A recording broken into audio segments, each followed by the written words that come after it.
हरे जय राम हरे कृष्ण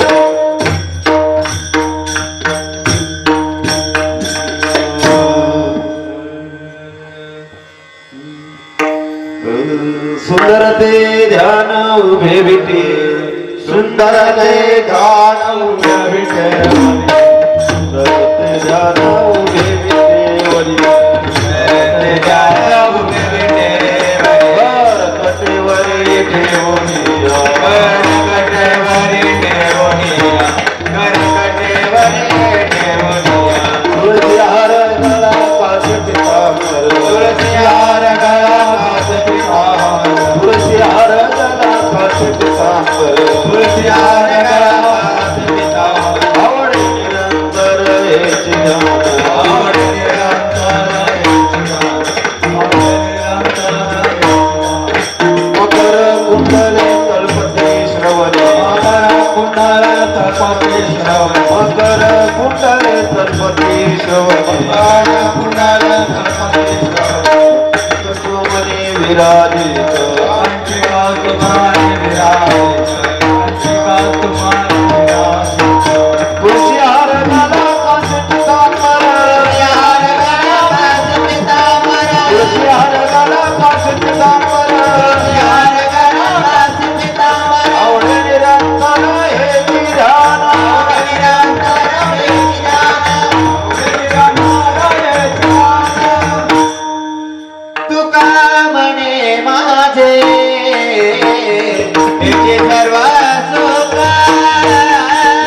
तुका म्हणे माझे हे सर्व सुख तुका म्हणे माझे हे सर्व सुख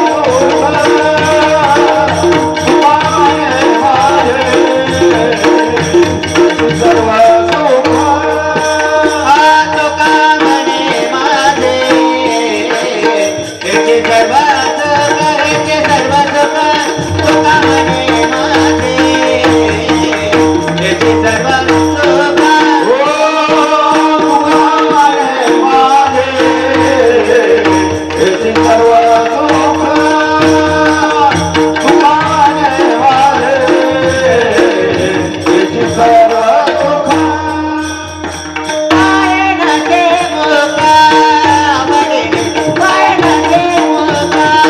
आवडीने तुळशी हार गळा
सुख झाले वो साजणी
दुकान देती आली आसीदान देती आली आसीदान देती आली आसीदान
घातला दुकान घातला दुकान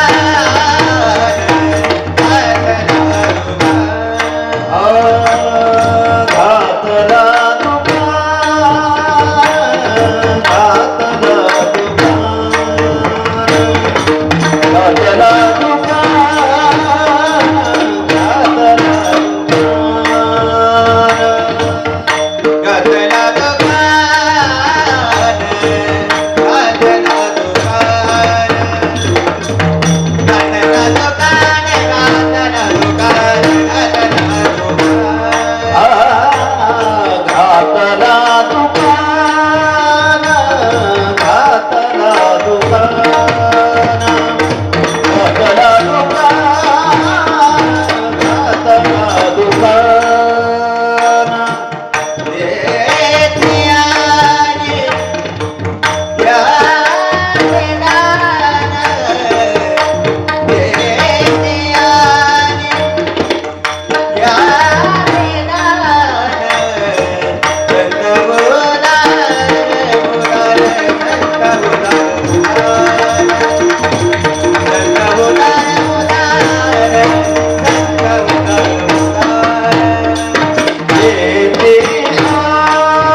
फणी आणि कासी गुरे संत उदार उदार भरले अनंत भांडार तुका म्हणे पोते देवे भरले नवे रीते संत उदार उदार भरले अनंत भांडार नमामि सद्गुरुं शांतं सच्चिदानंद विग्रहं पूर्ण ब्रह्म परानंदम ईशमालन्यवल्लभं समचरण सरोजं सान्द्रणीराम्बुदागं जगणहित पाणिं मण्डलं मण्डलानां तरुण तुलसीमालात् कंधरं कंजनेत्रं सदैव पांडुरंगा करो प्रथमानना पांडुरंगा करो प्रथमानना हो सरे जगद संतांचे हो सरे जगद संतांचे सरे जगद संतांचे जय जगपाला देखत तारे तारे जगपाला देखत तारे बाबाजी सद्गुरु दाता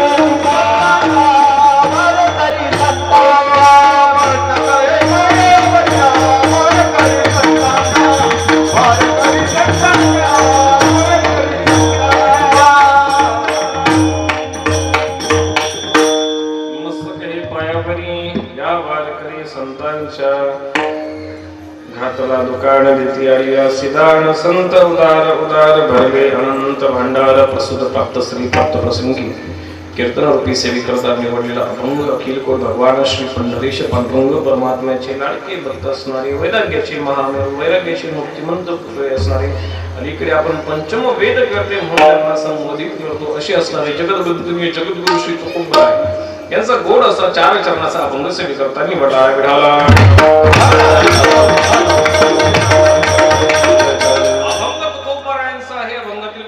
विषय असा आहे की प्रस्तुत अभंगामध्ये जगद्वंदनीय जगद्गुरु तुकोबराय संतांचं महत्व प्रतिपादन करतात. नुसतं संतांचं महत्व प्रतिपादन करत नाही तर संतांच्या जीवनाच्या चित्रीकरण करतात. त्याचबरोबर संतांच्या ठिकाणी असणारं उदारत्व ही त्या ठिकाणी जगद्वंदनीय तुकोबराय सांगतात. त्याच्या बरोबरीलाच संतांच्या ठिकाणी जे उदारत्व आहे कुठून आहे याचाही फक्त तुकोबराय सांगतात.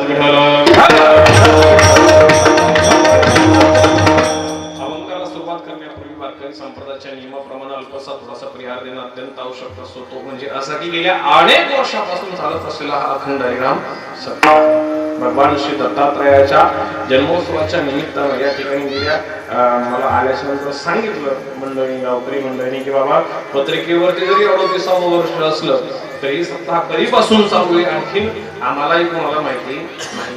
अनंत काळापासून चालत असलेला आपला हा अखंड हरिनाम सप्ताह श्री क्षेत्र प्रतिपंढरपूर म्हणून ज्या गावाला ओळखलं जातं. बरोबर आहे की नाही? प्रतिपंढरपूर म्हणून आपल्या या गावाला ओळखलं जातं कारण की ओरिजिनल असतं परंतु प्रतिमध्ये ओरिजिनल मध्ये फक्त 1-2% फरक. पंढरपूर आहे परंतु प्रतिपंढरपूर करण्यासाठी या ठिकाणचा प्रत्येक व्यक्ती हा संत असावा लागतो. जरी संत नसेल तरी सुद्धा या परिसराने या गावाने अशा पद्धतीने याचं वातावरण तयार केलेलं आहे की महाराष्ट्रातील नव्हे भारतातील अनेक मोठे मोठे साधू संत आपल्या या ठिकाणी या भूमीमध्ये येतात आणि साधू संत ज्या ठिकाणी जातात ज्या गावामध्ये ज्या ठिकाणी जातात ज्या घरामध्ये जातात त्या घराला त्या गावाला तीर्थाचं स्वरूप प्राप्त होतं.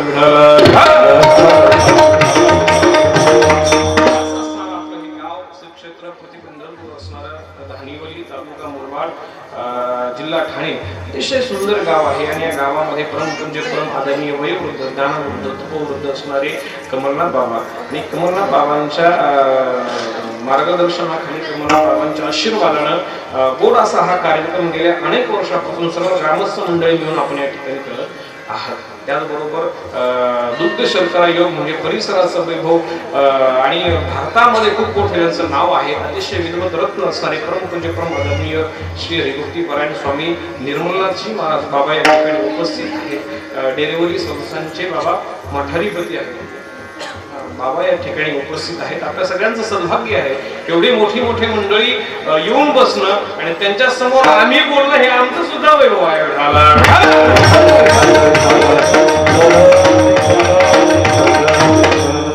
वर्षापासून सर्व ग्रामस्थ मंडळी असतील त्याचबरोबर गोड अशी साथ राहण्याची जे करत आहेत आदरणीय श्री हरिभक्ती परायण दत्ता महाराज शेळके शरीरवृत्ती पारायण गोरक्षनाथ महाराज देशमुख. देशमुख.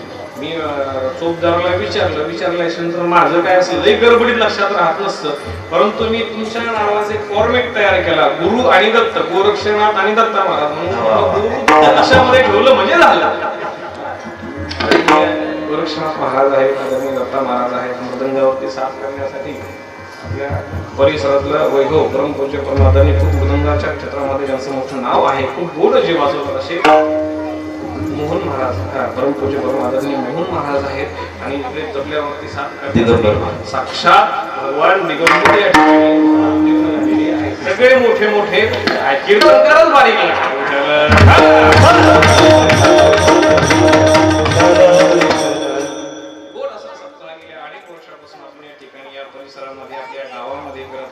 उत्साहामध्ये हा सोहळा आपण साजरा करत आहोत.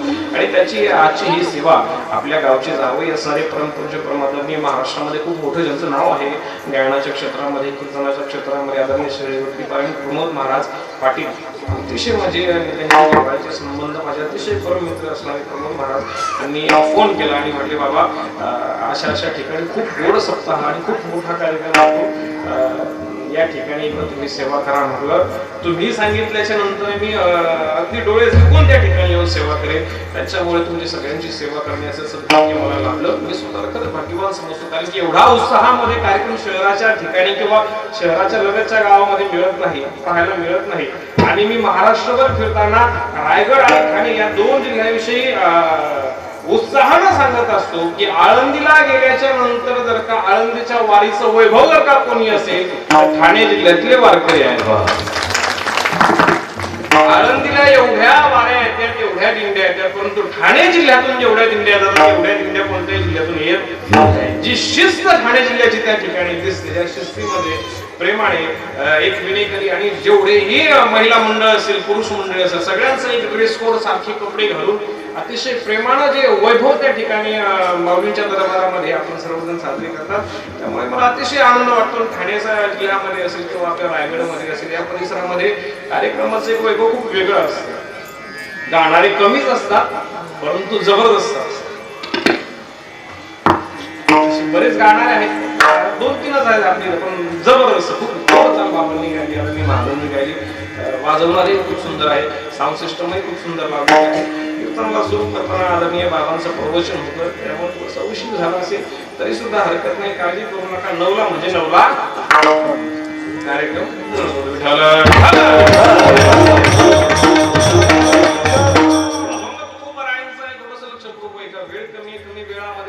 अभंग अतिशय सुंदर पद्धतीने समजून सांगतो. अभंग तुकोबरायांचा अभंगातील प्रतिपाद्याविषयी असा की प्रस्तुत अभंगामध्ये जगदवंदनीय तुकोबराय संतांच्या विषयीचं महत्व प्रतिपादन करतात. जगदवंदनीय तुकोबराय काय सांगतात, घातला दुकान देती आली अशी राड. संतांनी काय केलं सांगितलं, दुकान घातल्याच्या नंतर संतांनी काय केलं सांगितलं, आलेल्या व्यक्तींना दान दिलं. घरी जाऊन तुम्हाला दान दिलं नाही, घरी जाऊन किंवा एखाद्या कार्यक्रमामध्ये बोलवलं, कार्यक्रमामध्ये बोलवल्याच्या नंतर कार्यक्रमाला गेल्याच्या नंतर त्या ठिकाणी हे देऊन घेऊन येण्याच्या ऐवजी देऊन येण्यासाठी ते कमलनाथ बाबा थोडी आहे. बरोबर आहे, मला सांगितलं गावकऱ्यांनी ते म्हणजे कमलनाथ बाबांचा स्वभाव असा आहे की बाबा इथं आलेल्या प्रत्येक व्यक्तीला लागेल ती गोष्ट लागेल त्या पद्धतीने देतातच, परंतु बाबांना कार्यक्रमाला जरी एखाद्या ठिकाणी बोलवलं तर त्या ठिकाणी हे गेल्याच्या नंतर काही का होणार देऊन येतात, हा त्यांचा स्वभाव. मुळात मला अभंग थोडासा वेगळा घ्यायचा होता, वेगळं चिंतन करायचं होतं, परंतु या ठिकाणी आल्याच्या नंतर आतमध्ये ज्यावेळेस बाबांच्या दरबारामध्ये गेल्याच्या नंतर ज्यावेळेस ते सगळं चैतन्य पाहिलं, तो दरबार पाहिला, तो दरबार पाहिल्याच्या नंतर सहज मला सुचलं की आज अभंग आपण थोडासा वेगळा घ्यावा. मग कोणता घ्यावा, तेवढ्या 2 सेकंदामध्ये इथं तुमची इथं नेटवर्कही चालत तेवढ्या 2 सेकंदामध्ये मी विचार केला की अभंग थोडासा वेगळा घ्यावा. म्हणून चिंतनासाठी मी ठरवलेला अभंग वेगळा होता.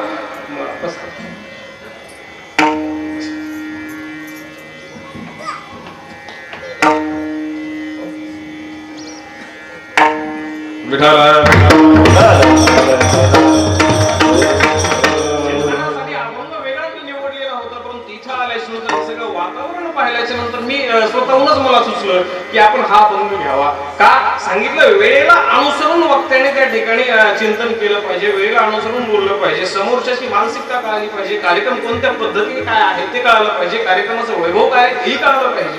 एवढ्या वैभवामध्ये कार्यक्रम आहे. परिसरातून प्रवास करताना किंवा येईपर्यंत अनेक जणांची पत्रिका पाहिल्याच्या नंतर फोन आले, म्हणले तुमचं भाग्य आहे की त्या दरबारामध्ये तुम्ही कीर्तन करा. एवढी दिव्य विभूती, एवढे दिव्य महात्मे या ठिकाणी आपल्याला लाभले, हे आपलं सौभाग्य आहे. आणि त्यामुळे मग मी विचार केला की अभंग थोडासा बदलावा, आणि म्हणून हा अभंग घेतला. घातला दुकान घेतली आली अशी संतांचं एक गुण जगदवंतने तुकोबाराने सांगितला.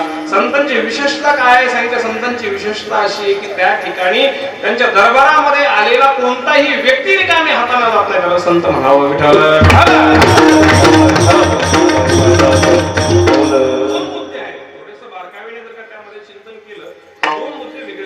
संत आणि भगवंत देणारे दोन जण आहेत. देणारा भगवंतही आहे आणि देणारा देवही आहे. देण्यासाठी सर्वात श्रेष्ठ जर का कोण असेल तर आपण देवाकडे बोट करतो. का सांगितलं, देण्यासाठी त्या गोष्टी आपल्याकडे असाव्या लागतात. बरोबर आहे की नाही. एखादा जर का म्हटला की मला 10 कोटी रुपये दान करण्याची इच्छा आहे, आपण म्हणलो ठीक आहे, चांगली गोष्ट आहे, आनंदाची गोष्ट. तुमच्या मनामध्ये एवढा मोठा संकल्प आला की एखाद्या संस्थांसाठी तुम्ही 10 कोटी रुपये दान देण्याचा इच्छा तुमच्या मनामध्ये आहे, आणि तेवढं म्हटल्याच्या नंतर आपण सहज त्यांना चहा पिण्यासाठी घेऊन गेलो. चहा पिण्यासाठी घेऊन गेल्याच्या नंतर काय त्याच्या खिशामध्ये 10ही रुपये नसतील, 10 कोटी दान देण्याला किंमत आहे. ज्याच्या खिशामध्ये 10 रुपयेच नाही, तो 10 कोटी कुठून देईल. देण्यासाठी सगळ्यात महत्वाचं काय लागतं सांगितलं. देण्यासाठी ती गोष्ट आपल्याकडे असणं, आणि ती गोष्ट असणंच नाही, ती गोष्ट दिल्याच्या नंतर पुन्हा आपल्याला त्या गोष्टीची कमतरता नसणं ही गोष्ट महत्वाची संतांच्या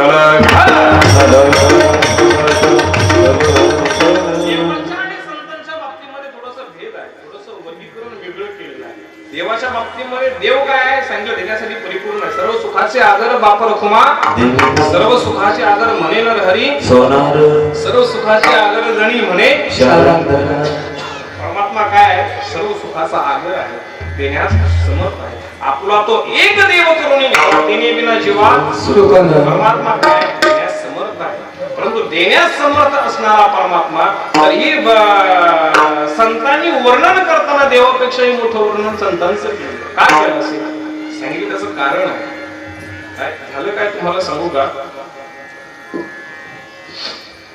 झालं असं की ज्ञानोबराय, निवृत्तीनाथ, मुक्ताई आणि सुकंठ यांनी तीर्थयात्रा करण्याचा विचार मनामध्ये घेतला. त्यांनी तीर्थयात्रेला जायचा विचार मनामध्ये घेतल्याच्या नंतर भगवंताला सांगितलं, देवा तीर्थयात्रा करण्याची इच्छा मनामध्ये आहे. भगवंताने सांगितलं हरकत नाही म्हटल्याच्या नंतर ज्ञानोबरायांनी सांगितलं, देवा या पृथ्वी तलावरती फक्त ज्ञानाला किंमत नाही. थोडस बारकाईने पृथ्वी तलावरती फक्त ज्ञानाला किंमत नाही. जोपर्यंत त्या ज्ञानाला नामाची सांगड मिळत नाही तोपर्यंत ते ज्ञान फलीभूत होत नाही. भगवंताला कळालं यांना काय म्हणायचं. भगवंत म्हटले हरकत नाही, घेऊन जा. कोणाला घेऊन जा, नामदेवरायांना घेऊन जा. नामदेवरायांना घेऊन जा म्हटल्याच्या नंतर हरकत नाही म्हटले. परंतु नामदेवरायांनी याच्या आदल्या दिवशी एक पराक्रम केला होता. नामदेवरायांनी भगवंताच्या रवळामध्ये जाऊन भगवंताच्या पायावरती हात ठेवून शपथ घेतली होती की चरण न सोडी सर्वथा आण तुझी पंढरीनाथ. देवा याच्यानंतर हे चरण सोडून कधीही कुठेही जाणार नाही, ही मी काय घेतोय, शपथ घेतोय. कोणी घेतली, नामदेवरायांनी घेतली. काल शपथ घेतली आणि आज त्या ठिकाणी भगवंताने जायला सांगितलं. म्हणजे ती काय आजकालचे राजकीय नेते वाटले का, काय एका पक्षातून आज एका पक्षात. बरोबर आहे. नामदेवरायांना ज्यावेळेस कळालं की माऊलींसोबत तीर्थयात्रा करायला जायचे, मनामध्ये आनंद झाला, मनामध्ये उत्साह झाला. परंतु भगवंतावरती काहीतरी अधिकार आहे म्हणून राग प्रकट करावा किंवा काही प्रकट करावा म्हणून भगवंताकडे गेले. देवाला सांगितलं, देवा अरे काल तुझ्या समोर मी शपथ घेतली की मी चरण न सोडी सर्वथा आण तुझी पंढरीनाथ, चरण सोडून जाणार नाही. नामदेवरायांच्या विषयी बोलायचं म्हटलं तर नैवेद्य हातीचा मूर्ती जेवी असणारे नामदेवराय स्वतःच्या हातानं देवाला जेव घालण्याचं सामर्थ्य ज्यांच्यामध्ये आहे ते नामदेवराय. मी जाणार नाही म्हटल्याच्या नंतर भगवंताने सांगितलं, ज्ञानदेव माझा आत्मा. ज्ञानोबराय म्हणजे माझ्यापेक्षा वेगळी नाही, मी म्हणजे ज्ञानोबराय आहे आणि ज्ञानोबराय म्हणजे मी आहे. तू जा. आणि ज्यावेळेस भगवंताने जायला सांगितलं, भगवंताने सांगितल्याच्या नंतर ज्यावेळेस माऊलींच्या सोबत नामदेवराय तीर्थयात्रा करून आले, नामदेवराय तीर्थयात्रा करून आल्याच्या नंतर नामदेवरायांचे शब्द आहेत. नामदेवरायांनी आल्याच्या नंतर नामदेवराय आले 4-5 दिवस झाले, येऊन 4-5 दिवस झाले तरी सुद्धा नामदेवराय रावळात येणार म्हणून देवाने विचारणा पाठवली, निरोप पाठवला की नामदेवराय येऊन 4-5 दिवस झाले तरी माझ्याकडे येणार. नामदेवरायांना बोलून घेतलं. नामदेवरायांना बोलून घेतल्यानंतर नामदेवरायांना विचारलं, नामदेवा काय झालं? त्यावेळेस सांगितलं, देवा तू कसा आहेस? सांगितलं, तुझ्या ठिकाणी द्वैत आहे. देसी तेव्हा देसी हा तुझा स्वभाव आहे, तुझ्याकडे आपला आणि पारखा भेद आहे. संतांच्या ठिकाणी कोणताही आपला आणि पारखा भेद नाही म्हणून ते संत श्रेष्ठ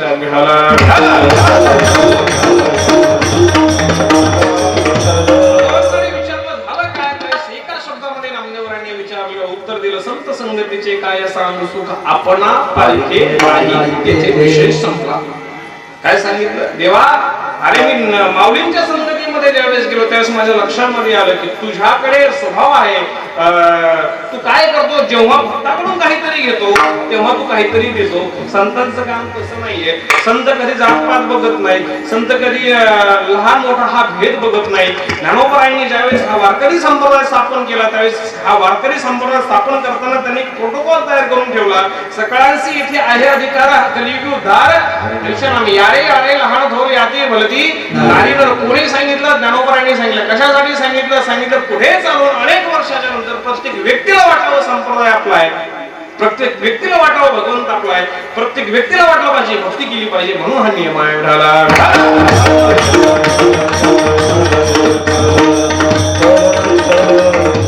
विचारलं फरक काय? सांगितलं देवा फरक हा आहे की तू आपला आणि पारखा भेद ठेवतो, संतांच्या ठिकाणी कोणताही भेद नसतो म्हणून ते संत उदार, म्हणून ते संत श्रेष्ठ आहेत. मुळात काय सांगू का, विचार करण्याचा मुद्दा हा आहे की संत कुणाला म्हणावं हा महत्वाचा मुद्दा आहे. बरोबर, संत कुणाला म्हणावं हा महत्वाचा मुद्दा आहे. कारण की आज आपण पाहतो सोशल मीडियावरती दररोज वेगवेगळे संत जन्माला येतात. बरोबर आहे की नाही? आता आपल्या इकडे तो प्रकार नाहीये, परंतु बाहेरच्या अनेक राज्यामध्ये जर का पाहिलं रोज थोडं काही शिकलं वगैरे काही झालं, आपल्या इकडे जसं बुवा म्हणून उपाधी लावली जाते, महाराज म्हणून उपाधी लावली जाते, तसं उत्तर भारतामध्ये डायरेक्ट संत म्हणून उपाधी ते स्वतःला लावून घेतात. मुळात संत कोणाला म्हणावायचं त्याचा एक नियम आहे. झालं काय तुम्हाला सांगू का, थोडंसं बारकावे नाही का. एक धरणेकरू भगवंताकडे गेला. भगवंताकडे गेल्याच्या नंतर भगवंताला म्हटलं, भगवंता वैकुंठामध्ये खूप दिवस राहिलो, वैकुंठामध्ये राहण्याची इच्छा नाहीये, कुठेतरी दुसऱ्या एखाद्या चांगल्या ठिकाणी जाण्याची इच्छा आहे, कुठं जाऊ सांग. देवाकडे गेलेला धरणेकरू म्हणजे देवाचा प्रिय भक्तच असणार. देवाने सांगितलं एक काम करणार, मृत्यू लोकांमध्ये हरकत नाही म्हणतात. तेव्हा मृत्यू लोकांमध्ये कुठं जाऊ सांगितलं, मृत्यू लोकांमध्ये सर्वात श्रेष्ठ जागा जर का असेल तर भरतखंडे नरदेह प्राप्ती हेतू परम भाग्याची संस्कृत भरतखंडामध्ये जा, भारतामध्ये जा. भारतामध्ये देवा कुठं जाऊ? देवाने सांगितलं भारतामध्ये सध्या माझं वास्तव्याचं ठिकाण महाराष्ट्र आहे, महाराष्ट्रामध्ये जा. जेव्हा महाराष्ट्रामध्ये कुठं जाऊ सांगितलं, महाराष्ट्रामध्ये पुणे नावाचा जिल्हा आहे, पुणे नावाच्या जिल्ह्यामध्ये खेड नावाचा तालुका आहे. तिथे खेड नावाच्या तालुक्यामध्ये देहू नावाचं गाव आहे. त्या देहू नावाच्या गावामध्ये जगतवंदनीय जगद्गुरु तुकोबाराय राहतात, त्यांच्याकडे जा. जगत नाही म्हणलं देवा जातो, पण तुमच्याकडून आव या गोष्टीची काहीतरी ओळख पाहिजे, काहीतरी पुरावा पाहिजे, काहीतरी पुरावा पाहिजे म्हणून देवाने पत्र लिहिलं.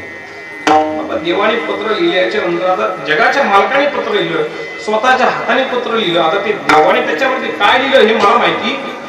ज्यावेळेस पत्र माझ्या हातामध्ये येईल त्यावेळेस सगळ्यात पहिलं तुम्हाला वाचून दाखव. पण देवाने असं लिहिलं असेल, नामकांच्या तुकोबारांच्या कृपेने आशीर्वादाने सकल संतांच्या आशीर्वादाने 16,108 बायका आनंदामध्ये आहे. सगळा प्रपंच आनंदामध्ये चाललेला आहे. खाली अधोरेखित करण्यासारखे शब्द तुकोबा देवाने लिहिले, मी तुमच्याकडे संत पाठवत आहे, यांना तुम्ही संत म्हणा. कोणी लिहिलं? देवाने लिहिलं. खाली देवाने स्वतःची सही केली, वैकुंठ लोकांचा शिक्का मारला. ते पत्र त्या धरणेकरूच्या हातामध्ये दिलं. तो धरणेकरू वैकुंठावरून तुकोबारायांच्या दारामध्ये आला, हाक मारली, तुकोबाराय बाहेर आले. तर वेळ कमी असल्यामुळे थोडंसं सरळ सरळ सांगतो. तुकोबाराय बाहेर आले. तुकोबाराय बाहेर आल्याच्या नंतर त्यांनी तुकोबारायांनी विचारलं, कोण आपण? आपल्या गावातला एखादा माणूस जर का नुसता दिल्लीला जरी जाऊन आला किंवा विदेशात जरी जाऊन आला तरी गावात आल्याच्या नंतर भल्या भल्यावर विचारत नाही हा कुठून आलता, वैकुंठाहून आलता. तुकोबारायांनी ज्यावेळेस विचारलं कोण आपण, त्यावेळेस त्यांनी सांगितलं मी वैकुंठ. तुकोबारायांनी त्याच्या चरणावरती मस्तक ठेवलं, चरणावरती मस्तक ठेवल्याच्या नंतर तुकोबारायांनी विचारलं माझ्यासारख्या दिनदुबळ्या व्यक्तीकडे काय काय काम काढलं. त्याने एकही शब्द न बोलता ते पत्र तुकोबारायांच्या हातामध्ये दिलं. तुकोबारायांनी पूर्ण पत्र वाचलं. तसं बारका विनायक म्हणजे तुमच्या लक्षात येईल. तुकोबारायांनी पूर्ण पत्र वाचलं, त्या व्यक्तीकडे पाहिलं, पुन्हा तुकोबारायांनी बाबा पूर्ण पत्र वाचलं, पुन्हा त्या धरणीकरूकडे पाहिलं, तिसऱ्यांदा तुकोबारायांनी पूर्ण पत्र वाचलं, पुन्हा त्याच्याकडे पाहिलं, चौथ्यांदा दिगंबर महाराज त्यांनी तुकोबारायांनी पूर्ण पत्र वाचलं, त्याच्याकडे पाहिलं, पत्र टर टर टर करून फाडून कचऱ्याच्या टोपलीमध्ये टाकून दिलं.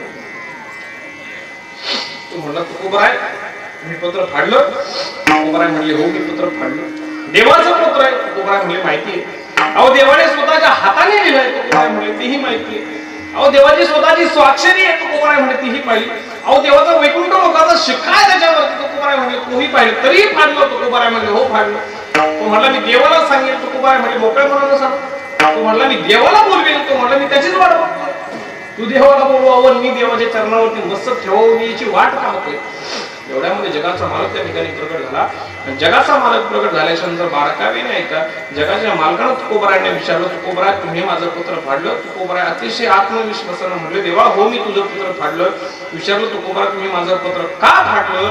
त्यावेळेस तुकोबारायांचे शब्द लक्ष करून तुकोबारायांचे शब्द देवा संत कोणाला म्हणायचं हे तू आम्हाला नाही सांगायचं.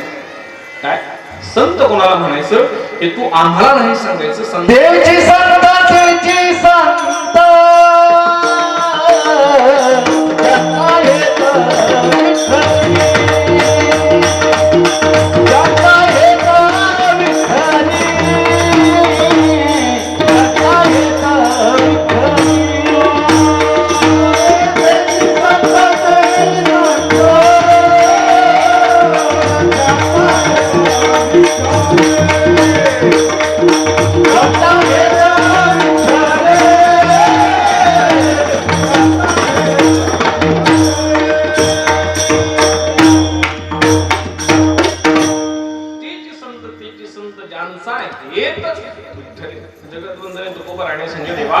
संत कोणाला म्हणायचं हे तू आम्हाला सांगायचं नाही. आमच्याकडे संतांची कसोटी तयार आहे. त्या कसोटीमध्ये जर का तू बसला आम्ही ज्या वेळेस त्याला संत म्हणून सिद्ध केलं त्याच्यानंतर तू त्यांना संत मानायचं हे तुकोबारायांचे शब्द आहे. पुढे जाऊन तुकोबाराय म्हटले देवा तुला जर का माझं बोलणं पटत नसेल तुला माझं काय वाटोळं करायचं ते करून टाक. करीसी तरी देवा करी माझे सुखे परिमी त्यासी मुखे न म्हणे. संत देवा मानायचा विषय लांब राहिला. मी त्यांना मुखाने संतही म्हणणार नाही. का तुला माझं काय वाटोळं करायचं ते करून टाक. आमच्याकडे संतांची कसोटी तयार आहे. काय त्याची संत ज्यांचा हेत विठ्ठली निनकी काही काना टोना नाम संत आहे. बरोबर संतांची उपाधी. आणि जगदवंदनी तुकोबाराय आज या अभंगामध्ये ज्यावेळेस चिंतन करतायत जगदवंदनी तुकोबारायांना विचारलं संतांची एखादी तरी व्याख्या सांगा. अभंगाच्या पहिल्या चरणामध्ये जगदवंदनी संतांची व्याख्या घातला दुकान घातला दुकान घातला दुकान घातला दुकान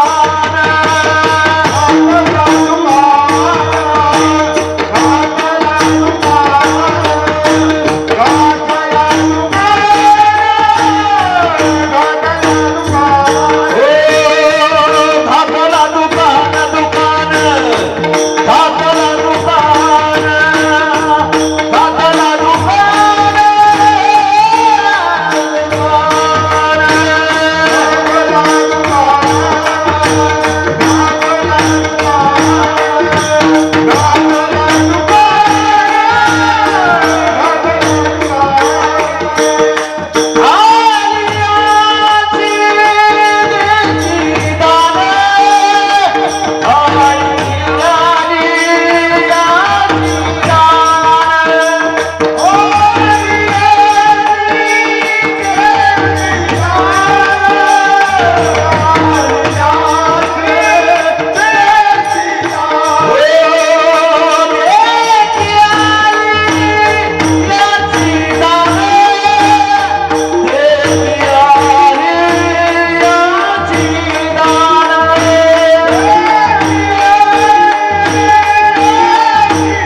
संतांची व्याख्या विचारल्यानंतर जगदवंतांनी तुकोबारायांनी सांगितलं, घातला दुकान देती आली यासी काय करता संत. सांगितलं संत या कलियुगामध्ये आल्याच्या नंतर संतांकडे येणाऱ्या प्रत्येक व्यक्तीसाठी ते काय करतात, आपलं सर्वस्व समर्पित करून टाकतात. माझ्या परमपूज्य करुणाकरणी असणाऱ्या माझ्या कमलनाथ बाबांनी या ठिकाणी हे दुकान घातलं आणि ह्या दुकानाच्या माध्यमातून ते काय करतात, सांगितलं देती आली अशी. महाराष्ट्रामध्ये लेने वाले बाबा बहुत, महाराष्ट्रामध्ये लेने वाले बाबा बहुत, देने वाला एक ही बाबा है, देने वाला एक ही बाबा है. घेणारे बाबा भरपूर आहेत. कीर्तनकाराला कीर्तन सांगायला आलेला बाबा सुद्धा घ्यायला आलेला आहे. कीर्तनाला आलेला बाबा सुद्धा काही का होईना घ्यायलाच आलेला आहे. परंतु ज्या ठिकाणी जातील त्या ठिकाणी देण्यासाठी जे औदार्य लागतं ते औदार्य माझ्या कमलनाथ बाबांमध्ये. सोप्या गोष्टी नसतात. देण्यासाठी काय लागतं सांगितलं, सगळ्यात महत्वाचं म्हणजे औदार्य लागतं, स्वातंत्र्य लागतं आणि ती गोष्ट आपल्याकडे असावीही लागते. परंतु संतांची विशेषता अशी असते की तुका म्हणे पोते देवे भरले नवोय. देव ज्यांचं पोत भरतो त्यांनी कितीही जरी वाटलं तरी सुद्धा ते संपत नसतं. तुम्ही बारकाईने विचार करून पहा, किती जरी कृपण माणूस असला, कंजूस माणूस असला, त्या कंजूस माणसाने कितीही साठवलं तरी ते पुरत आणि संतांचं संपत नाही. संतांची विशेषता आहे. मला सांगितलं म्हणजे काल्याच्या दिवशी येणाऱ्या प्रत्येक टाळकऱ्याला बाबा खिशातून बंडल काढून पैसे देतो. बंडलनीच त्या ठिकाणी नोटा वाटणं असं म्हटले ही त्यांची विशेषता आहे. ते कधी घेत नाहीत म्हटले कोणाकडून. मला प्रश्नच तो पडलाय, कारण की त्या प्रश्नाचं उत्तरच या अभंगामध्ये आहे की येतं कुठून. तुकोबारांनी त्याचं उत्तर दिलं, तुका म्हणे ते देवे भरले. देवाने म्हणलेलं आहे, देव देतो, देव देतोय म्हटल्याच्या नंतर आज आपल्याला बाबा देताना दिसतात, परंतु बाबांना देणारा कोण आहे सांगितलं, जगाचा मालक भगवान श्री दत्तात्रय आहे. बाबांचं देवघर ज्यावेळेस मी पाहिलं अतिशय मनामध्ये एक उत्साह आला. देवघर आतमध्ये प्रवेश केल्या गेल्या अंगावरती शहारा आला. नाथांची एवढी सुंदर गादी त्या ठिकाणी तयारी केलेली, एवढं ऐश्वर्यामध्ये एवढ्या सुंदरतेमध्ये सजलेला देवघरा पाहिला, अतिशय आनंद वाटला. नाही तर आजकाल महाराष्ट्रामध्ये बाबा या सगळ्या गोष्टी पाहायला मिळत नाहीत. महाराष्ट्रभर फिरतो, अनेक साधू संत, अनेक महात्मे पाहिले, अनेक ठिकाणी मोठमोठे आश्रम आहेत, मोठमोठे बंगले आहेत, मंदिराच्या संस्थांच्या नावावरती मोठमोठे इमारती आहेत, 5 स्टार जीवन ते जगतायत. परंतु आपलं जीवन आपण समाजासाठी कसं जगावं हे बाबांचं त्या ठिकाणी देवघर पाहिले सुद्धा कळालं. विठाला विठाल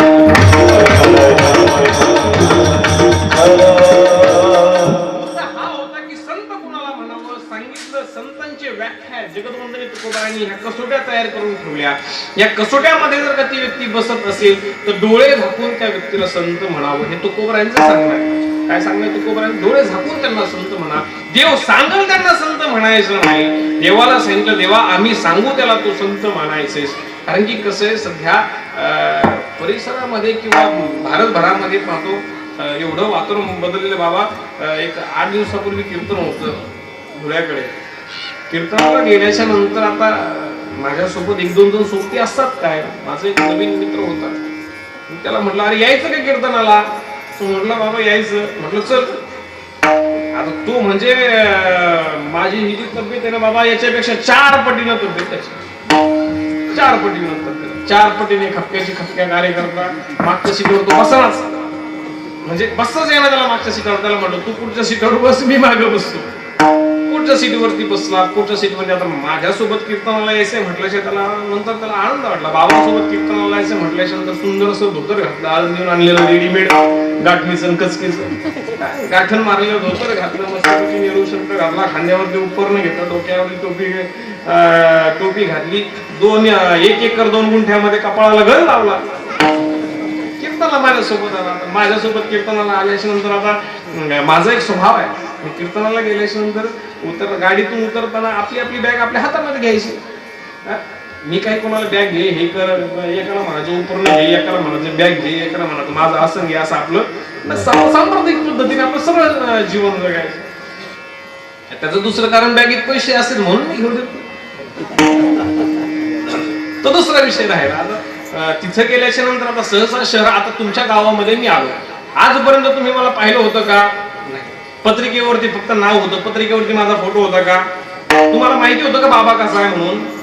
तुम्हाला माहितीच नाही ना. नेमका असं कीर्तनकार दिसायला कसा आहे, बोलायला कसा आहे, अभ्यासाला कसा आहे, काहीच माहिती नव्हतं. कार्यक्रम घेतला कसं त्या ठिकाणी त्यांना माहितीच नाही कीर्तनकार कोण आहे. आता त्यांनी एक अंदाज लावला. बाबा म्हटल्याच्या नंतर ते थोडस त्या भागामध्ये वेगळा प्रकार आहे. त्यांच्या डोक्यामध्ये एक गणित की बाबा म्हटल्याच्या नंतर बाबाकडे 3 गोष्टी पाहिजे. एक तर बाबाला दाढी पाहिजे, दुसरी गोष्ट बाबाला बॉडी पाहिजे, आणि तिसरी गोष्ट बाबाला गाडी पाहिजे. आता गाडीच्या पहिल्या सीटवर कोण बसलेलं? हे बाबा बसलेले. माझ्यापेक्षा 4 पटीने तब्येत कोणाची? त्यांची. आणि बॅग कोणाच्या हातात? माझ्या. त्यांना वाटलं बाबा हे आहे, आणि हे आपलं बाबाचा शिष्य दिसतोय म्हणले. बाबाचा शिष्य दिसतोय म्हटल्याशिवाय येणे तरी म्हणाव ना की मी बाबा नाही म्हणून. लोक आले का त्याच्या पाय पडायला लागले, त्याच्या पाय पडायला लागल्यानंतर त्याला आणखीन बरं वाटायला लागलं. पण आता प्रत्येक भागामधला एक नियम वेगळा असतो. त्या भागामध्ये असं की कीर्तनकाराच्या किंवा एखाद्या साधूच्या संतांच्या महात्म्याच्या पाया पडताना रिकाम्या हाताने पाया पडत नाही. नगर, बीड, धुळे त्या साईडला एक नियम आहे. 100-500 रुपये बाबांच्या पायावरती ठेवूनच पाया पडतात. आता ते पाया पडत होते याचं मला काही नाही वाटलं.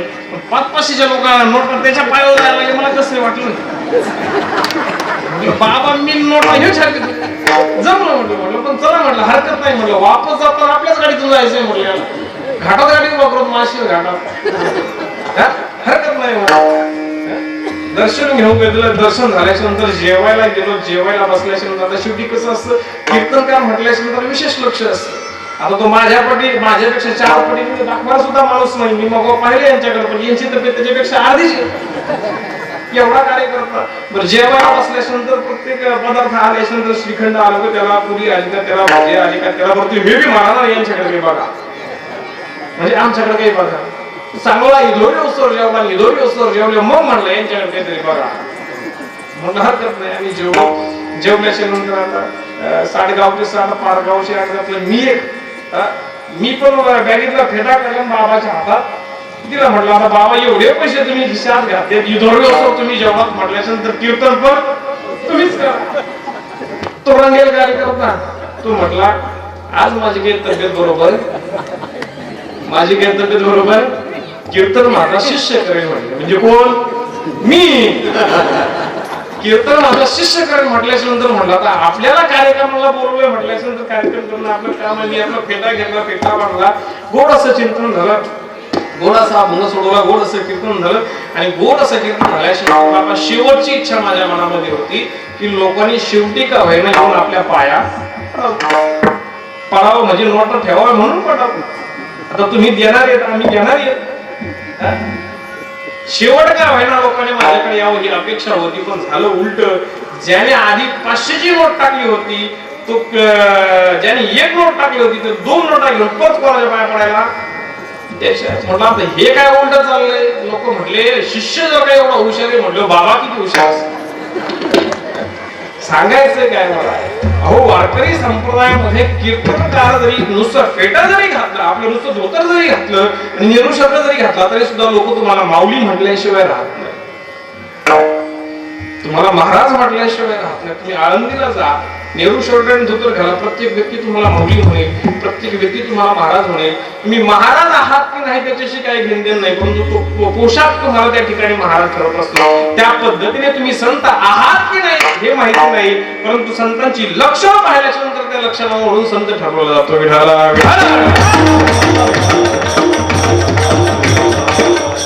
तुम्हाला सांगू का, हा संसार आहे, याला संसार म्हणतात. संसार म्हणजे काय सांगितलं, लग्न करणं, बायका, मुलं, गाड्या, घोड्या, बंगले वगैरे याला संसार म्हणत नाही. शास्त्रीय दृष्टिकोनातून संसार कशाला म्हणावं, शास्त्रकार सांगतात पुनरपि जननम पुनरपि मरणम पुनरपि जननम जठरे शरणम ये संसारे क्लदु सारे कृपया पारे पाहि मुरारे भज गोविंदम भज गोविंदम भज गोविंदम मूढ.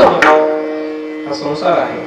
पुन्हा पुन्हा जन्माला येणं आणि पुन्हा पुन्हा मरण याचं नाव संसार आहे. किती वेळा जन्मा यावे, किती भावे भजित म्हणून या जीव व्याला शरण विठूस गेला. या संसारामध्ये कसं आहे तुम्हाला सांगेल का, या संसारामध्ये जपलं जाणारं प्रत्येक नातं हे स्वतःसाठी जपलं जातं. जोवरी चळणा तोवरी महती माझा इंद्रिय मावळली आला बागुल माझा. जोपर्यंत तुमचा खिसा गरम आहे तोपर्यंत तुम्हाला घरामध्ये सोफ्यावरती जागा आहे.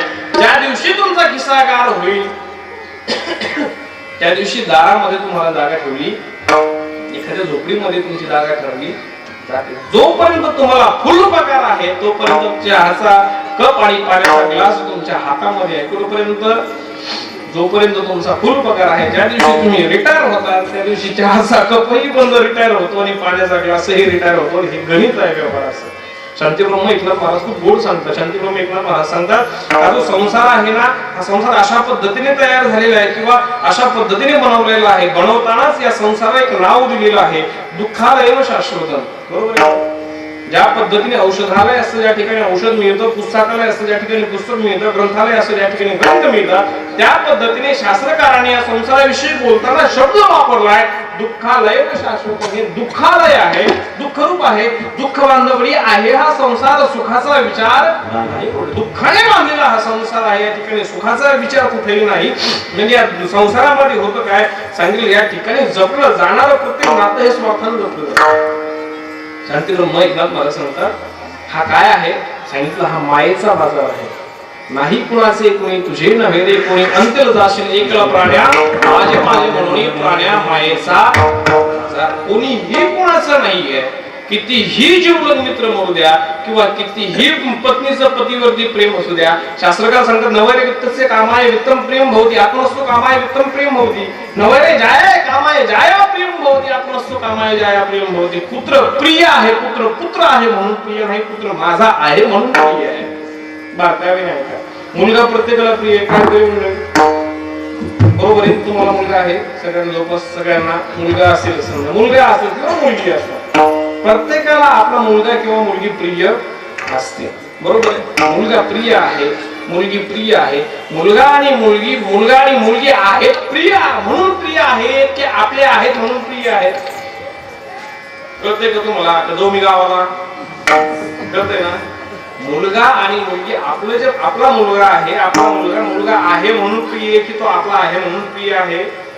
तो आपला आहे म्हणून प्रिय आहे. आणि जर का मुलगा आहे म्हणून जर का प्रिय असता तर आपल्या स्वतःच्या मुलावरती जेवढं आपलं प्रेम आहे तेवढंच प्रेम आपल्या भावाच्या मुलावरती आपलं राहिलं ज्या अर्थी राहिलं असतं त्या अर्थी काय नसतं सांगितलं. या ठिकाणी स्वार्थाने प्रत्येक नातं जपलं जातं. शांतीब्रह्म एकनाथ महाराजांनी सांगितलं नाही कोणाचे कोणी तुझे नव्हे रे कोणी अंतिल जाशील एकला प्राण्या माझे कोणी प्राण्या मायेचा बाजार. हा मायेचा बाजार आहे. बहीण कोणाची, भाऊ कोणाचा, कोणाचे सगळे सोयरे गेल्या मागे सर्व राहिले कुठे प्राण्या मायेचा. आमच्या गावातली एक सावकारीण वारली. बीड मध्ये आमचं गाव आहे, आमच्या गावातली एक सावकारीण वारली. आता गावची सावकारी म्हटल्याच्या नंतर सगळा गावचा व्यवहार त्यांच्या हातामध्ये असतो. कुणाला पैसे व्याजाने द्यायचे, कुणाला घ्यायचे. सावकार म्हणजे गावातलं श्रीमंत घर. सावकारीन ज्यावेळेस वारली माता माऊलीनं थोडस बारकावे नाही, ज्यावेळेस ती वारली बाबा त्यावेळेस तिच्या अंगावरती 40 तोळे सोनं होतं. किती? 40 तोळे सोनं अंगावरती घातलेलं असताना तिचा प्राण गेला, जीव गेला. आम्हाला फोन आला, म्हटले आपल्या गावाची सावकारी वारली. आम्ही गेलो, गेल्याच्या नंतर पाहिलं अंत्यविधीचं कसं करायचं. ते म्हणजे एक मुलगी पुण्याला, एक मुलगी नाशिकला, एक मुलगी मुंबईला आहे, एक मुलगी जळगावला आहे. चौघींना येऊ द्यावं लागेल. चौघी आल्याशिवाय अंत्यविधी करता येणार नाही. म्हटलं हरकत नाही. आता गावाकडं सूर्यास्त झाल्याच्या नंतर जर काही एखाद्याने देह ठेवला तर रात्रभर तो देह ठेवून त्या ठिकाणी काय करतात, भजन करतात. बरोबर आहे? सगळे टाळकरी मंडळी जमले, आम्ही गेलो, भजन करायला लागलो. रात्रभर भजन केलं बाबाने. सकाळी चारही दिशाकडून चारही मुली एक सोबत आल्या. बारकावे नाही का, एक सोबत येऊन चारही मुलींनी आईच्या अंगावरती झेप घेतली आणि एका मिनिटामध्ये 40 तोळे सोनं गायब. गावातले जोर आले का? घरात भजन करणारे टाळकरी होते.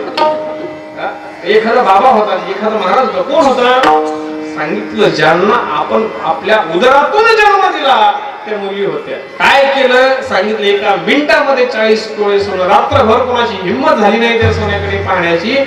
पुढच्या मुलीने काय केलं सांगितलं, एका मिनिटामध्ये 40 तोळे सोनं गायब केलं. शांतीब्रह्म एकनाथ महाराज सांगतात नाही कुणाचे कुणी तुझे नव्हे रे कोणी अंतिल जाशील एकला प्राण्या माझे म्हणून. बहीण कोणाची, भाऊ कोणाचा, कोणाचे सगळे सोयरे मेल्या मागे सर्व राहिले तुझे धागे दोरे प्राण्या मायेचा.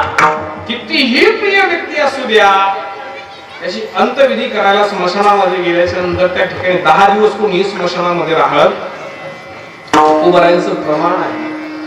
शास्त्राचा नियम असा आहे, जीव गेल्याच्या नंतर तो जीव 14 दिवसापर्यंत इथे राहतो.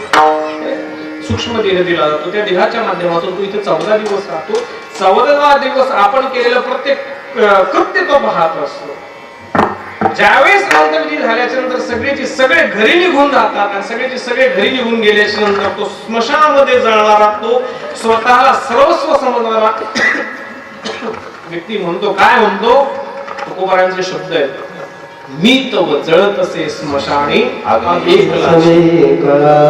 सवे एकला. काय झालं सांगितलं, तो जीव म्हणतोय मी सबंध आयुष्यांच्यासाठी जगलो, सबंध आयुष्यांच्यासाठी सगळ्या गोष्टी केल्या, गाड्या घोड्या बंगले सगळं ऐश्वर्य मी यांच्यासाठी कमवलं, परंतु आज माझ्यासाठी काय आहे तर सांगितलं, मी तव जळत असे स्मशानी अग्नी सवे एकला. या अग्नी सोबत मी एकटा जळतोय, कोणीच थांबलं नाही. का थांबलं नाही? कारण त्या संसारामध्ये कोणीही कोणाचं बाकीच्या गोष्टी सोडा, शरीराचा विचार करा. शरीराचा विचार केल्यानंतर शांतीप्रभू एकनाथ महाराज पुढे सांगतात, 2 दिवसाची जवानी तुझी पुढे नाही टिकणार, वृद्धापण तुझे येता जवळी, वैद्य काय करणार प्राण्या मायेचा. शरीर दिलं देवाने एवढं, शरीराच्या माध्यमातून काय केलं पाहिजे सांगितलं. प्रति पंढरपूर म्हणून आपलं गाव आहे, एवढं गोड पांडुरंगाचं मंदिर आहे, एवढा गोड बाबांचा आश्रम आहे. या ठिकाणी सप्ताह एवढा गोड सप्ताह आपण या ठिकाणी करणार, या ठिकाणी दान धर्म केलं पाहिजे, पुण्य केलं पाहिजे, पुण्य घेतलं पाहिजे. तुका म्हणे सत्य कर्मा व्हावे जोडून या धन उत्तम व्यवहारे उदास विचारे वेच करी. आपण प्रपंचमध्ये करत असलो तर प्रपंचामधून कमवलेल्या 100 रुपयापैकी 10 रुपयाचा हिस्सा अशा ठिकाणी दान केला पाहिजे. तो करण्याचा आपल्याला अधिकार आहे, आपण केलाच पाहिजे. जर का नाही केलं तर काय होतं? 1000 मेला 15 मेला बाप मसना गेला देखत देखत नातो बंधू तोही तैसा. पंजोबाची जमीन आजोबाच्या नाव, आजोबाची जमीन वडिलांचे नाव, वडिलांची जमीन आपल्या नाव, आपली जमीन मुलाच्या नावाची जमीन आहे तिथंच आहे, नाव बदलत गेली. म्हणजे मला हे म्हणायचं नाही जमिनी विकांत धर्म करा, मला हे सांगायचे की योग्य पद्धतीने पैसा कमवून तो पैसा अशा ठिकाणी अशा धार्मिक कार्यामध्ये दान करायला पाहिजे. शांतीप्रभू एकनाथ महाराज सांगतात, हा जो देह आहे ना, याचं जे सौंदर्य आहे, याचं जे तारुण्य आहे, या सगळ्या गोष्टी टिकणार असतात. काय झालं, एक व्यक्ती होता, चालता चालता पायाला ठेच लागली. ठेच लागल्याच्या नंतर नाकाला थोडीशी जखम झाली. डॉक्टरकडे गेला, डॉक्टरला दाखवलं, विचारलं. डॉक्टरने सांगितलं नख काढावं लागेल. म्हणलं डॉक्टर एवढा सुंदर माझं शरीर आहे, एवढा सुंदर माझा देह आहे, मी दिसायला एवढा सुंदर आहे, नख काढून कसं जमेल? डॉक्टर म्हटले हरकत नाही, गोळ्या औषध देतो, 1 महिन्याने या. गोळ्या औषध दिले, 1 महिन्याने आला. 1 महिन्याने आल्यानंतर डॉक्टरांनी सांगितलं जखम वाढलेली आहे, अंगठा काढावा लागेल. म्हटलं डॉक्टर साहेब अंगठा कसा काढू? एवढं माझं सुंदर शरीर आहे, एवढं तरुण शरीर आहे, एवढं लोक मला पाहतात, लोक माझ्यावरती प्रेम करतात, एवढं सगळं असताना अंगठा कसा काढू? डॉक्टर म्हटलं हरकत नाही. पुन्हा गोळ्या औषध दिलं, पुन्हा 1 महिन्याने बोलवलं, पुन्हा 1 महिन्याने गेल्यानंतर डॉक्टरांनी चेकअप केल्यानंतर डॉक्टरांनी सांगितलं आजार वाढलेला आहे, घोट्यातून पाय काढावा. घोटातून आमच्या इकडे घोटा म्हणतो, घोट्यातून पाय काढावा. हरकत नाही म्हटलं. डॉक्टर साहेब पाय काढून जमणार नाही, आणखीन काही उपचार असतील तर सांगा. डॉक्टर म्हटले विदेशात जाऊन उपचार घ्या. विदेशात गेला, उपचार घेतले, उपचार घेऊन वापस आला. 2 महिने गेले,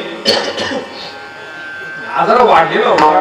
आजार वाढलेला पाहून पुन्हा डॉक्टरकडे गेला. डॉक्टरांना विचारलं डॉक्टर साहेब आता काय करायचं? डॉक्टरांनी सांगितलं आता गुडघ्यातून पाय काढावा. गुडघ्यातून पाय कसा काढायचा म्हटलं, शरीरावरती प्रेम पहा किती असतं, नाही जमणार म्हटलं. आणखीन 2 महिन्यांनी गेला. डॉक्टरांनी सांगितलं आता मांडीतून पाय काढावा. तो म्हटला डॉक्टर मांडीतून पाय काढून कसं जमेल? डॉक्टरांनी सांगितलं आता मांडीतून पाय नाही काढला तो 2 महिन्याच्या नंतर तुला घराच्या बाहेर काढावं.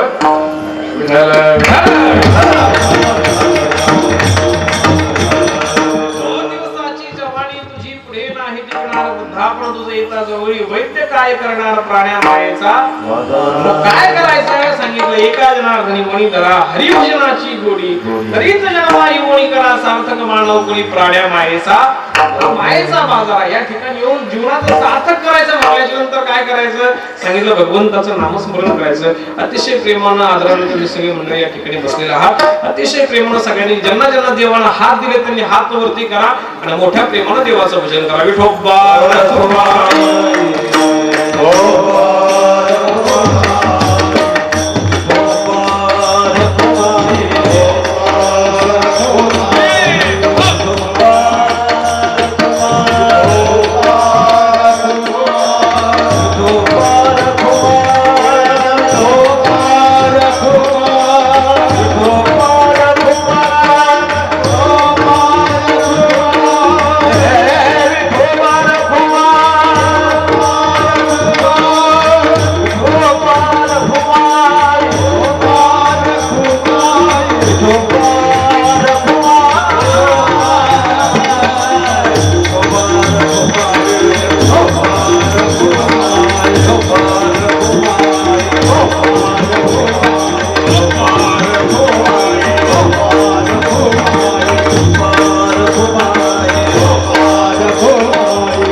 सिदान संत उदार उदार भरणे अनंत भंडार.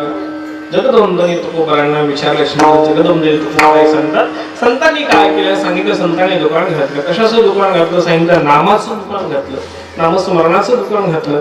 आणि ते घातल्याच्या नंतर संतांनी काय केलं सांगितलं. ते दिलं समाजाला. दिलं देताना कसं दिलं सांगितलं. हे जे अध्यात्म ज्ञान आहे हे नाथ परंपरेने चालत आलेलं अध्यात्म ज्ञान आहे.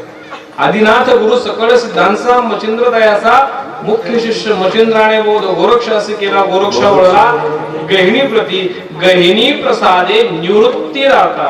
कुठपर्यंत आलं येतं ना लक्षामध्ये. भगवान शंकरापासून आलेलं गुप्त ज्ञान हे सगळं कुठपर्यंत आलं सांगितलं. निवृत्तीनाथांपर्यंत आलं. आणि निवृत्तीनाथांनी हे ज्ञान काय केलं सांगितलं. ज्ञानदेवांना दिलं. ज्ञाननाथांना दिलं. हा गहिनी प्रसादे ज्ञानदेवासार माऊलींनी काय केलं सांगितलं. भगवान शंकरापासून ते निवृत्तीनाथापर्यंत आलेलं दिव्य ज्ञान ज्ञानेश्वरीच्या अमृतानुभवाच्या आणि हरिपालाच्या माध्यमातून तुमच्या आणि माझ्यासाठी उघड केलं. त्याला संत म्हणावं. विठ्ठल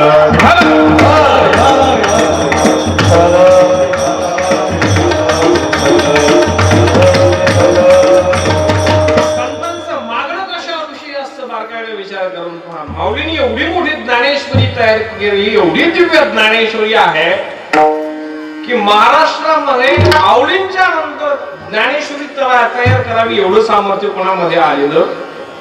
ज्ञानेश्वरी लिहिणं सोडा. ज्ञानेश्वरीच्या एका ओवीवरती चिंतन करण्यामध्ये आयुष्य निघून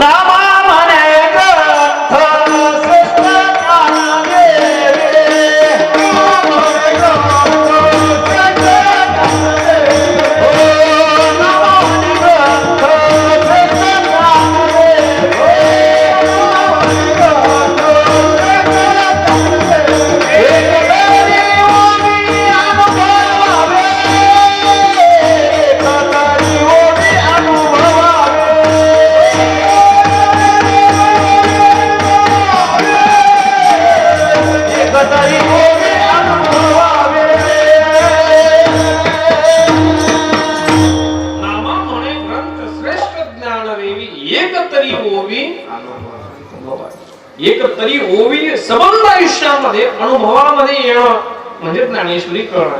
पूर्ण ज्ञानेश्वरी कळायला पाहिजे हे नामदेव रायाने सांगितलं. नामा म्हणे श्रेष्ठ श्रेष्ठ ग्रंथ ज्ञानदेवी. परंतु नामदेव रायांना सुद्धा हे माहिती होतं की सबंध ज्ञानेश्वरी जीवनामध्ये उतरवणं एवढं सोपं, म्हणून त्यांनी गोड वाक्य वापरलं. एक तरी ओवी, सगळी नाही आली तरी हरकत नाही, एक का होईना ओवी जीवनामध्ये आचरणामध्ये आणली पाहिजे. थोडस मला एक विशेष यावेळेस वाटलं आता की प्रत्येक ठिकाणी गेल्याच्या काही ठिकाणी बाबा काही आता नवीन काही ठिकाणी सप्ताह सुरू होतात. जळगावला कीर्तन होतं, जळगावला कोणाला कोणती कार्यक्रम घेतला, बाबा कीर्तनाला या, बाबा निघाली, इथून निघालो, फोन आला म्हणजे बाबा कुठपर्यंत आले. आता आमचं असं असतं कीर्तनाला जाईपर्यंत कीर्तनाच्या ठिकाणून कमीत कमी 1, 2, 5, 10 कधी 100 फोन लांबून बाबा यायचा असलो, बाबाची गॅरंटी नसली करतात ना लोक फोन. ते म्हणते बाबाचं काय खरं, औषध काय मला नाही आले, मग कुठून बाबा उभं करायचं. येईपर्यंत फोन येतात. पण ते कीर्तन करून तिकडे बाबा गेला, तिकडे ठोकला, तिकडच कायम कोणी विचारत.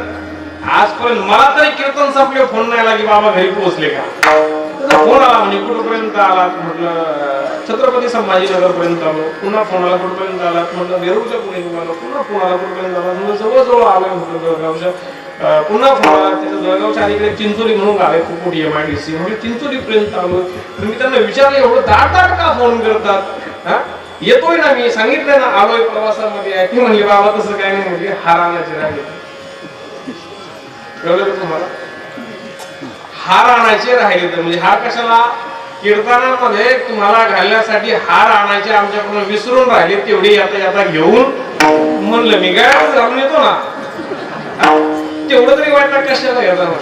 हार घेऊन गेल्याच्या नंतर त्या ठिकाणी हार दिल्याच्या नंतर कीर्तन सुरू झालं, विठोबा रखमाई झालं. आता काही गावाकडे कसं नियम आहे माहिती का, ज्याची पंगत आहे त्या दिवसाला ज्याचा अनुदान आहे बाबा त्याला हार घालायला सांगतात, किंवा ज्याच्याकडे संत पूजन आहे त्याला हार घालायला सांगतात. आता तो आपला तुकारातला कार्यकर्ता होता, तुकारातला म्हणजे आपला कोणीतरी म्हटलं बाबा दे सप्त्यामध्ये पंगत, दिली सप्त्यामध्ये पंगत, म्हटले ये हार घालायला आला, हार घालायला आले नंतर त्याला स्टेजवरती येत नाही. एक जणांनी सांगितलं तिथं गेले बाबाला सगळ्यात पहिलं बुक्का लाव.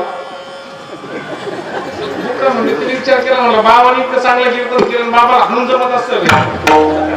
बुक्का म्हणजे त्याला हाच बुक्का लावायचा, म्हणजे बाबाला हा बुक्का नाही लावायचा, टाटांना बुक्का लावायचा. हरकत नाही आला. आल्याच्या नंतर बाबा आता त्याने कधी त्याची काही चुकी नाही, तो कधी हरिपाठाला कीर्तन आल्याचं त्याला माहितच नाही ना बुक्का कसा लावायचा आहे. त्याला फक्त गंध लावायचा म्हटल्यानंतर एवढंच माहिती होतं की दिवाळीला किंवा रक्षाबंधनला बहीण भावाला ओवाळताना त्या पद्धतीने गंध लावतो त्या पद्धतीने लावायचा. तिने आपला 2 चिमटीमध्ये असा बुक्का धरला, इथून जे सुरू केला तो इथं लावला. इथं बुक्का लावल्यावर माझ्यासोबत आले कार्यकर्ते माझ्याकडे बसून हसायला लागले ते फोटो काढताना.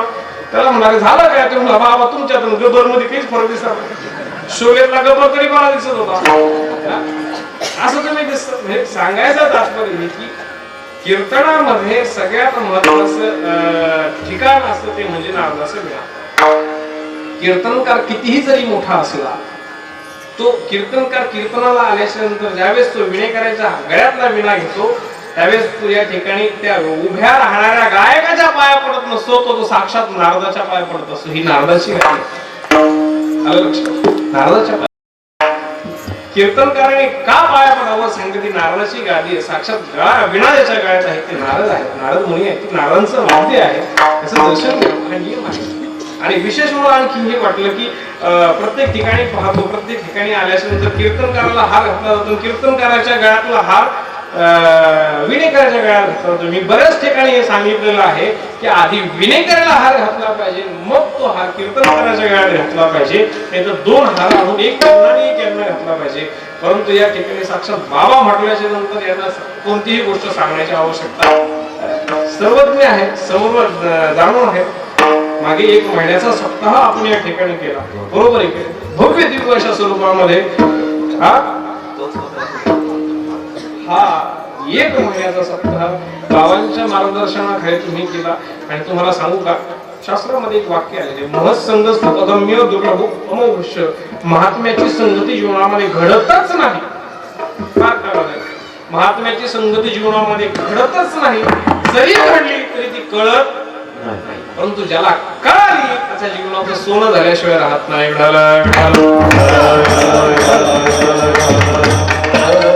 आजपर्यंतच्या सगळ्या संतांचा इतिहास जोपर्यंत संत मृत्युमुखामध्ये होते तोपर्यंत समाजाने त्यांना त्रासच दिला, समाजाने त्यांना स्वीकारलं नाहीये. सिंधुताई सपकाळांचं एक गोड वाक्य होतं. सिंधुताई सपकाळ म्हणायच्या, दादा या महाराष्ट्रामध्ये मोठं होण्यासाठी मरावं लागतं. बरोबर आहे. आजपर्यंत ज्ञानोबा आहेत, तुकोबा आहेत, शांतीब्रह्म एकनाथ महाराज आहेत, त्यानंतर अनेक सकल संत आहेत. आजपर्यंत जे संत आहेत समाजाने काय दिलं सांगितलं, संतांनी संबंध आयुष्य समाजासाठी दिलं आणि या समाजाने त्या संतांना काय दिलं सांगितलं. संतांनी या समाजाने त्या संतांना फक्त त्रासच दिला, कधी त्या संताला समजून घेतलं नाही. परंतु संत गेल्याच्या नंतर कळालं की हे खरंच संत. त्या पद्धतीने ज्ञानोबराय असतील, तुकोबराय असतील यांचं कार्य खूप मोठ्या स्वरूपामध्ये होतं.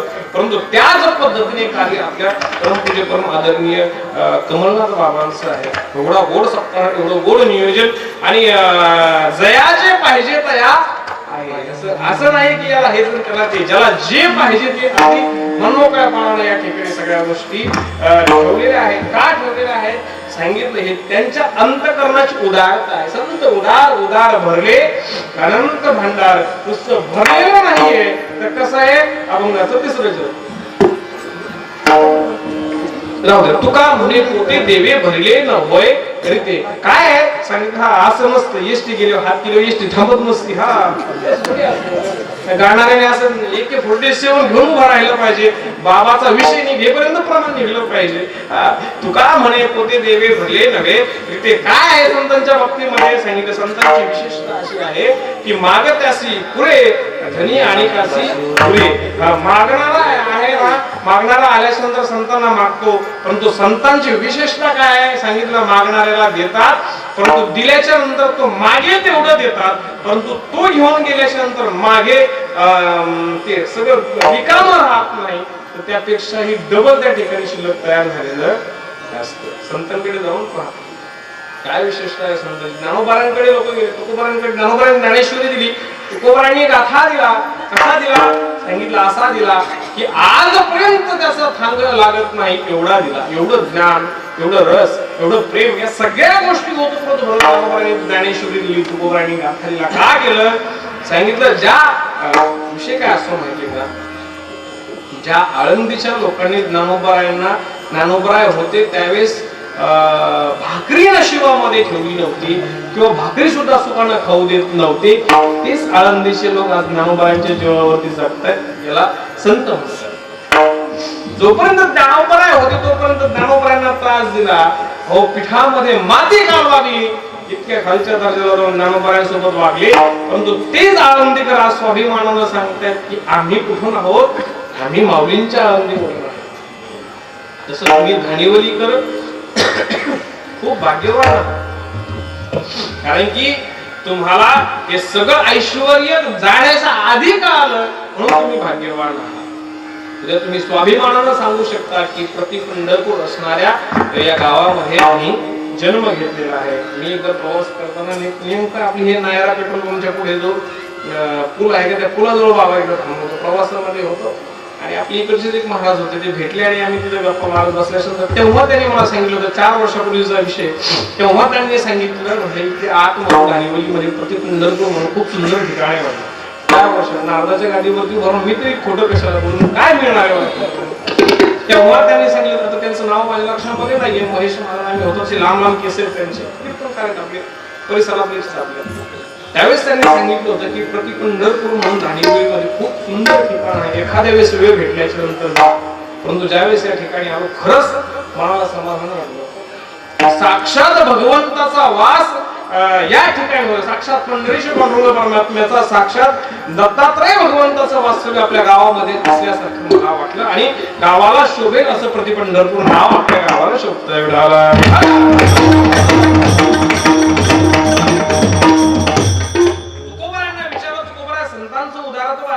देण्यामध्ये उदार आहे, दानशूर आहे, संतांनी दिलं, समाजासाठी दिलं, संबंध सगळ्या गोष्टी केल्या, परंतु हे आलं कुठून अभंगाचं शेवटचं जग.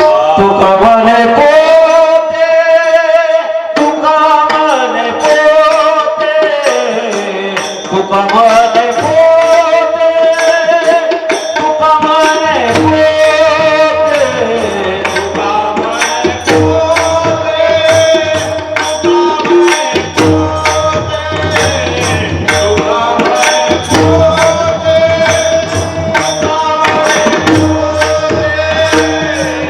भरले नोहे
शेवटच्या चरणामध्ये खूप गोड सांगतात. तुका म्हणे पोते देवे भरले नवे रीते. कोणाचं पोत सांगितलं? संतांचं पोत. कोणत्या संतांचं पोत सांगितलं? माझ्या कमलनाथ बाबांसारख्या संतांचं पोत कोणी भरलेलं आहे? देवाने भरलेलं आहे. परिसरामध्ये त्यांना बाबा सांगितलं देणेवाले बाबा म्हणून ओळखले जातात. लेणेवाले देणारे बाबा एकमेव आहेत ते म्हणजे माझे कमलनाथ बाबा आहेत. गोड असा उत्साह, गोड असा सप्ताह, गोड असं निवेदन अनेक वर्षापासून तुम्ही सगळे ग्रामस्थ मंडळी बाबांच्या आशीर्वादानं, बाबांच्या कृपेने या ठिकाणी करत आहात. त्याचबरोबर दुग्ध शर्करा योग म्हणजे परम पूज्य परम आदरणीय वयोवृद्ध, ज्ञानवृद्ध, तपोवृद्ध असणारे आपल्या परिसराचं, महाराष्ट्राचं आणि भारताचं वैभव असणारे महान ज्ञानी परम पूज्य परम आदरणीय श्री निर्मलदास महाराज बाबा या ठिकाणी उपस्थित आहेत. सगळ्यांनी जर काळ्या वाजून बाबा, कारण की या ठिकाणी येणारे संत महात्मे म्हणजे दिव्य विभूती आहेत. हे भगवंताचा साक्षात्कारी विभूती आहेत. हे म्हणजे दिसायला जरी आपल्यासारखे असते तरी हे आपल्यासारखे नसतात. दिसायला जरी आपल्यासारखे हात पाय कान नाक डोळे सगळ्या जरी गोष्टी आपल्यासारख्या असल्या तरी सुद्धा देवते संत निमित्त त्या प्रतिमा. देव काय करतो? संत रूपाने अवतार घेतो. कसं सांगितलं? दिसायला निमित्तानं प्रतिमा आपल्यासारखी दिसते परंतु ते आपल्यासारखे नसतात. संत नव्हती जगा माणसाच्या सारखे. दिसायला जरी माणसासारखे असले तरी ते माणसासारखे नसतात. अहो तुमच्या माझ्यातून बाबा मला सगळं फरक सांगतो. समजा आता कीर्तन संपल्याशिवाय तुम्ही सहज जरी म्हटले बाबा तुम्ही कीर्तनलाही सांगितलं किंवा सगळ्या गोष्टी सांगल्या, आता आमचा अमुक अमुक ठिकाणी एखादा आश्रम आहे किंवा आमच्या अमुक अमुक ठिकाणी एखादी आश्रमशाळा आहे, तुम्ही एक काम करा आमच्या आश्रम शाळेला 1000 रुपये दान द्या. मी म्हणत ते एक काम करा उलट तुम्हीच मला 4-2 द्या. कोण म्हणत? मी म्हणत. का? आम्ही लेणेवाले. बाबांचं सबंध आयुष्य कशामध्ये गेलंय सांगितलं तुम्हाला, मला आपल्यासारख्यांना देण्यामध्ये गेलंय. मागणारा ज्याही पद्धतीने मागणी घेऊन येतो, संसाराविषयी असेल, प्रपंचाविषयी असेल, परमार्थाविषयी असेल, जीही अपेक्षा असेल, प्रत्येक इच्छा फक्त दोनच ठिकाणी पूर्ण होतात. एक म्हणजे भगवंताच्या ठिकाणी, दुसरं म्हणजे या दिव्य संतांच्या ठिकाणी आपल्या सगळ्या इच्छा अपेक्षा पूर्ण होतात. त्यामुळे काय मी गोष्ट लक्षामध्ये ठेवायची, प्रपंचामध्ये मागायचंय ना, कधी प्रपंचातल्या लोकांकडे मागायचं नाही, बारकावे नाही. प्रपंचामध्ये प्रपंचाची गोष्ट प्रपंचातल्या माणसाविषयी कधीच मागायची नाही. जे स्वतःच दुःखी आहे ते तुम्हाला काय सुखी करणार आहे? जे स्वतः 10,000 रुपयाची ड्रीम बरोबर करताय ते तुम्हाला काय देणार आहे?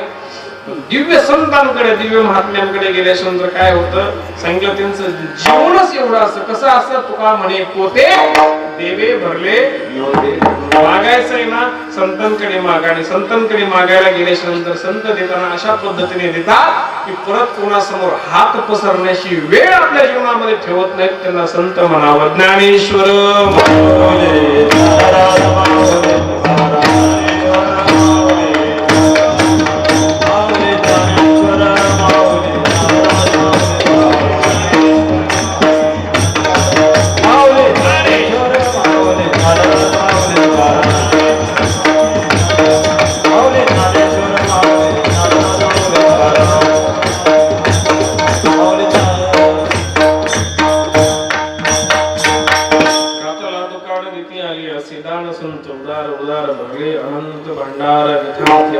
या ठिकाणी येऊन सेवा करण्याचं सौभाग्य ज्यांच्यामुळे लाभलं, परमपूज्य परम आदरणीय श्री भक्ती परायण बाबा या ठिकाणी उपस्थित आहेत. बाबांमुळे या ठिकाणी सेवा करण्याची संधी मला मिळाली. त्याचबरोबर आपल्या गावाचे जावई असणारे माझे परमप्रिय परम आदरणीय श्री भक्ती परायण प्रमोद महाराज यांनी फोन करून या ठिकाणी बाबांची, तुमच्या गावकऱ्यांची सेवा करण्याची संधी दिली. त्याबद्दल त्यांच्याही चरणी नतमस्तक होतो. गोड असे बगंगाचार्य आदरणीय महाराज आहेत, तबला वाजवा आदरणीय दिगंबर महाराज आहेत. गोड असं गायन तुम्ही सगळ्या मंडळींनी केलं. सुंदर असे आपले 2 मस्त चौकदार आहेत, हे थोडेसे वाढेल येतं, हे जसे मस्त चौकदार असे गुडगुडीत दिसले पाहिजे. गुडगुडीत चौकदार असले मध्ये कीर्तनकार बी जसे शुभ होऊन दिसतो. बाबा पण सुंदर आहे. सर्व टाळकरी मंडळी आहेत, साऊंड सिस्टम लावलेली आहे, आदरणीय बाबा आहेत, सगळे मंडळी. त्याचबरोबर एवढ्या उत्साहानं तुम्ही या ठिकाणी एवढं शांत बसून कीर्तन ऐकलं, त्याबद्दल तुमच्याही चरणी. आणि आता आमच्या इकडे एक म्हण आहे, आमच्याकडे म्हण अशी आहे बाबा, घमिलं भर भजे जरी असले का, घमिलं भर भजे, भजे म्हणजे माणसं, घमिलं भर भजे म्हणजे 100 माणसं जरी असले का एक टाइमला शांत राहतील. तुमच्याकडे कुरडे असते का? कुरडे, हा, 2 जरी कुरड्या असल्या ते कधी शांत राहणार? एका पिशवीत घमिला बरं भजेने आणि एका पिशवीत कुरड्या आहे, इथून तिथून कुरड्या कुरकुर कुरकुर कुरकुर कुरकुर आवाज करत चालत असत. 100 माणसं एक टाइमला शांत बसली, पण 2 महिला शांत बसणार, काही ना काही काढत राहणार. परंतु बाबांनी लावलेली शिस्त एवढी गोड आहे की आल्यापासून ते आतापर्यंत एकही शब्द कोणीही काही बोललेलं, अगदी सुई पडल्याच्या नंतर, टाचणी पडल्याच्या नंतरही आवाज येईल एवढी शांतता तुम्ही या ठिकाणी ठेवली. मातो माऊली असतील, पुरुष वर्ग असतील, सगळ्यांच्या चरणी नतमस्तक होतो. त्याचबरोबर माझ्यासोबत आलेले आमचे बंधू श्री संजय आव्हाड साहेब आहेत, आदरणीय श्री अनिकेत जायभाई साहेब आहेत. पुरसा कार्यक्रम सगळ्याच्या चरणी नतमस्तक होतो. योग्य आहे ते भगवंताचं आहे, संतांचं आहे, भगवान दत्तात्रयाचं आहे, परमपूज्य परम आदरणीय बाबांचं आहे. जे अयोग्य आहे ते माझ्या बुद्धीचे दोष म्हणून मला वापस करा आणि याच ठिकाणी सेवेला पूर्ण विराम. विठ्ठल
आता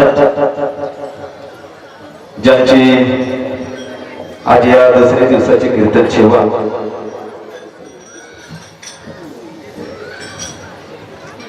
मंडपातून कोणीही हरिभक्ती महाराज विकास महाराज स्थानक शास्त्री भगवानगड यांची आत्ताच आपल्या समोर गोड अशी कीर्तन सेवा झालेली आहे. त्यांचं याच ठिकाणी बाबांच्या वतीने सत्कार होत आहे. मी महाराजांना विनंती करेन की याच ठिकाणी या सत्काराचा स्वीकार करायचा आहे. 9 ते 11 या वेळेमध्ये जागर भजनाचा कार्यक्रम होणार आहे.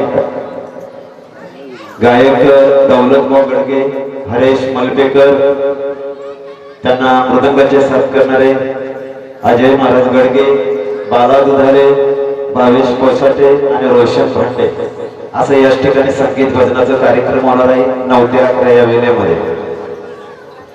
सकाळी आजचा कार्यक्रम सकाळी 10 ते 11 या वेळेमध्ये हरिभक्ती पर्यंत कैलाश महाराज भोईर यांचं सुंदर असं प्रवचन झालं. त्याच्यानंतर 11 ते 2 या वेळेमध्ये संगीत भजनाचं कार्यक्रम झालं. राजगोपाल भूषण देशमुख, जयेश वाघे, उल्हास पागर,